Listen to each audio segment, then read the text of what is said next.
2025 and we're starting a 30-day challenge. If you want to get healthy, get fit and lose weight this year, then you need to watch this video and follow these 5 non-negotiables. Hello and good morning and welcome back to my channel. I'm naturally Ray, or you can just call me Ray. Now, if you know you watch my videos back to back to back to back and have not subscribed, why not? Make sure you subscribe and hit the notification bell so you don't miss when I upload future vlogs and videos where I talk about health, fitness and lifestyle. So we're in January 2025 and everybody is on their health kick to lose weight, get fit, get healthy, all of the good stuff.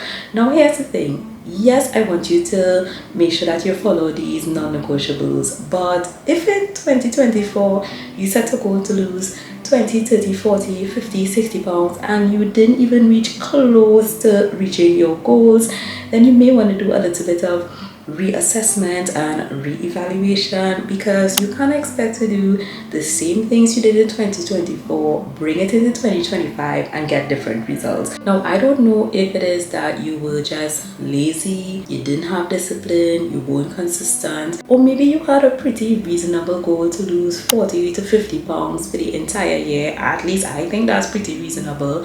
But if you maybe didn't have a proper system in place or a routine set in place to actually stick with your healthy habits and your healthy routines, then you need to re-evaluate. Maybe something changed in your schedule, in your lifestyle, or maybe you were just lazy and you weren't consistent.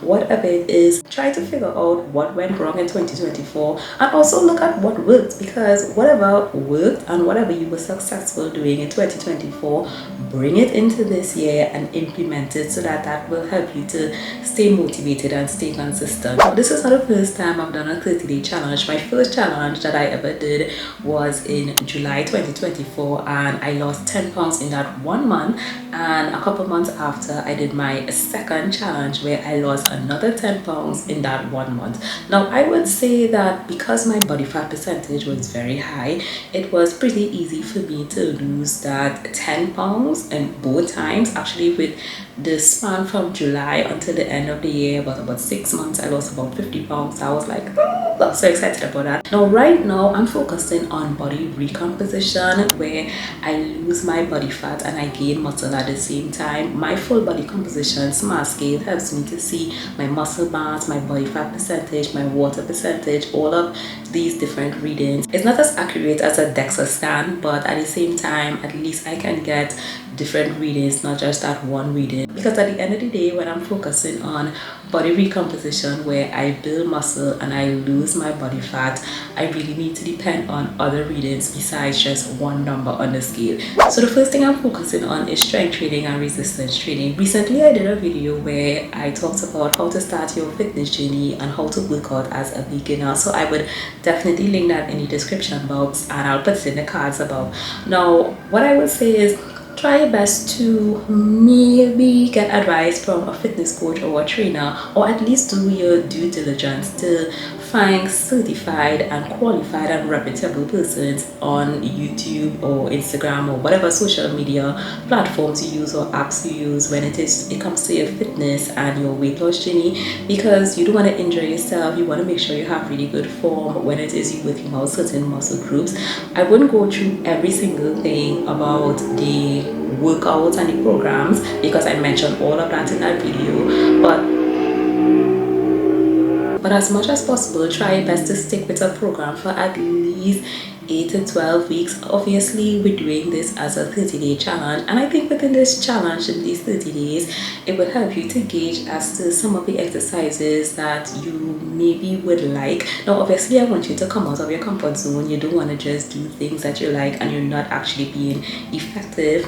You need to be effective in the workouts that you're using, but just try not to have a negative association with the exercises that you're doing. I am focusing on progressive overload, so I would increase the amount of days that I exercise, because initially I was only working out for 3 days a week and I was just doing about 20 minutes or so of exercise.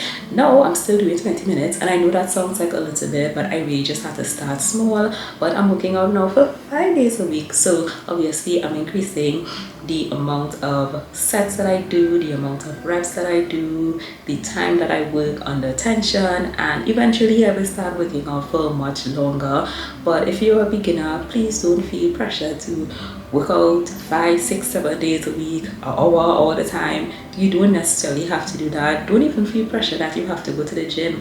I lost all of the weight and I did workouts at home. Right now, because I want to continually progress, I may have to consider going to the gym and using different equipment in the gym. But don't feel pressure that you have to go to the gym, especially if you're just at the start of your journey. If it is that you have some dumbbells at home, maybe 10 pounds, 15 pounds, 20 pounds, 25 pounds, you can use that for a while. As a beginner, as a newbie, you can actually experience a lot of gains, those newbie gains, when it is you're a beginner, and you can actually get great results initially. Obviously, in order to start seeing significant changes, you need to start lifting heavier, and again, progressive overload is key. So y'all, I don't know what happened there, but my camera just came off and I just had to turn it back on. But I think I was mentioning about increasing the number of days that I work out. So I work out now for 5 days a week, and I'm still doing just about 20 minutes of my strength training and resistance training. Eventually, over time, I want to increase it to 45 minutes, an hour, and we'll see how it goes. But again, don't feel pressure to do anything that is too much for you. Work it out for your schedule and how you feel. And remember, progressive overload. You want to make sure that over time you're increasing your sets, you're increasing your reps, you're increasing the amount of weights that you're using, especially if you know you want to see significant results. So one of the other things that I'm doing to help me out with my metabolism is also increasing my NEAT, my non-exercise activity thermogenesis. And you hear a lot of people talking about this when they mention walking 10,000 steps every day. And I mentioned this in my videos time and time again. No, you do not need to walk 10,000 steps every day. Now that is something that you can aspire to do. I actually walk 10,000 steps a day, but the research has shown that even if you walk just about 8,500 steps every day, that gives you like similar benefits to people who walk close to 10,000 steps. And it really isn't that hard to walk 10,000 steps, to be honest with you all. If it is that you're walking at a really good pace, you're not like out of breath, but you're walking at a really good pace, you can walk about 1,000 steps in 10 minutes. So I would say for the 30 days, maybe intentionally walk, like, because let's face it, even if it is that you're not tracking with your smartwatch, you're walking about throughout the day, unless it is you're literally sitting down or lying down in bed all the time. The thing with walking is such a low barrier to entry when it comes to walking, unless it is you have issues with your mobility, but everybody can do it. You don't need to go to the gym, you don't need any special equipment. Just get a good pair of shoes and you should be good to go. When it comes to walking, it's low impact on your bones, low impact on your joints. It helps to decrease your stress levels, your cortisol levels. It mainly uses fat as fuel, and like I mentioned, I want to decrease my body fat.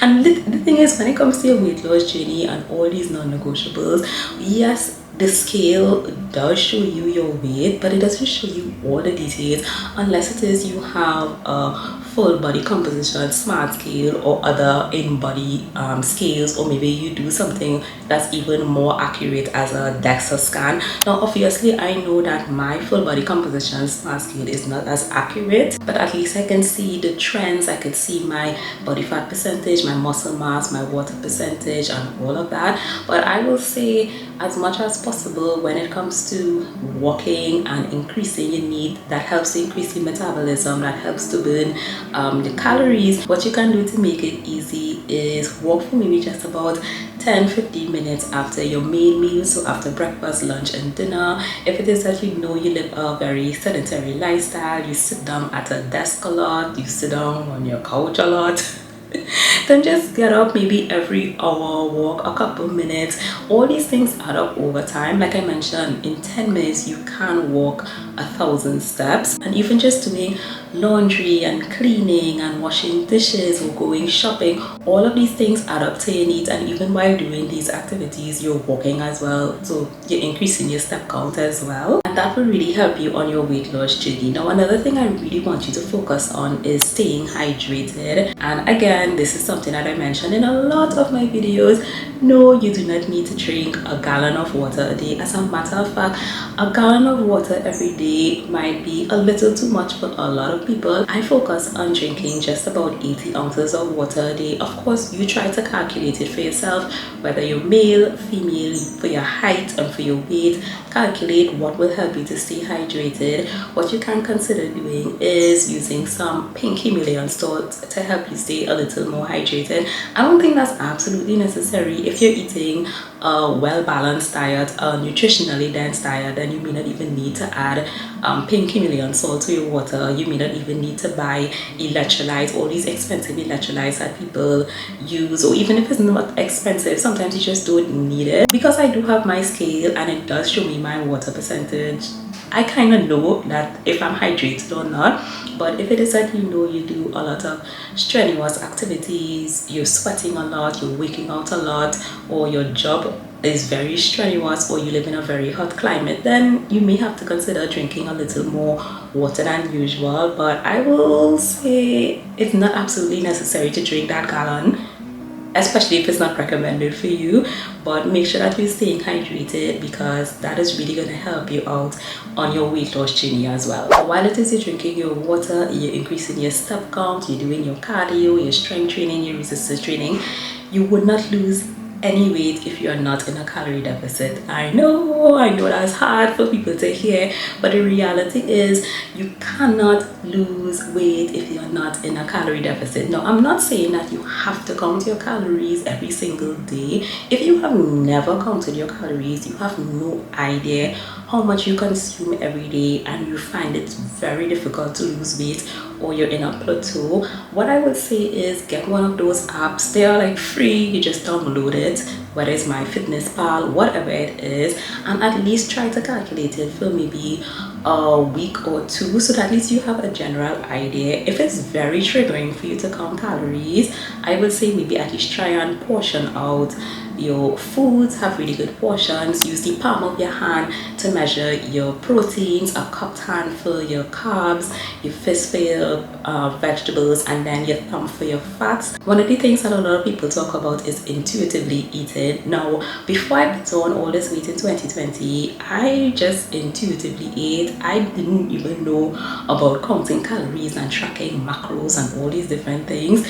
But back then, I don't even think I was eating, I know I was not eating the healthiest foods, but I think I was just a little more active. I think my meat was a little higher, so I was just always naturally small. But as I began to eat a lot more junk food and I did not do a lot of activities and movement, I started putting on a lot of weight. But I will still say, when it comes to your nutrition and your weight loss and your fitness journey as a whole, you want to measure the things that you want to manage so that you can track your progress over time. So if it means just keeping track for a very short time, so at least you know how to navigate and decrease. Now, when people talk about counting calories and being in a calorie deficit, it does not mean that you have to starve yourself. You may just have to decrease your intake, your calorie intake, by maybe initially 200 and maybe 300.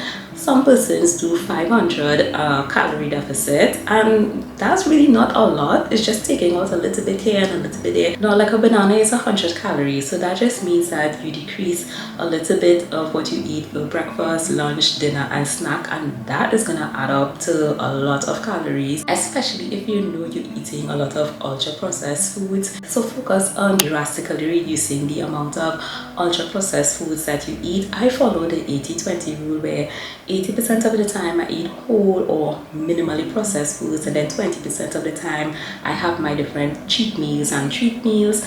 That works really well for me. That's a really good balance for me.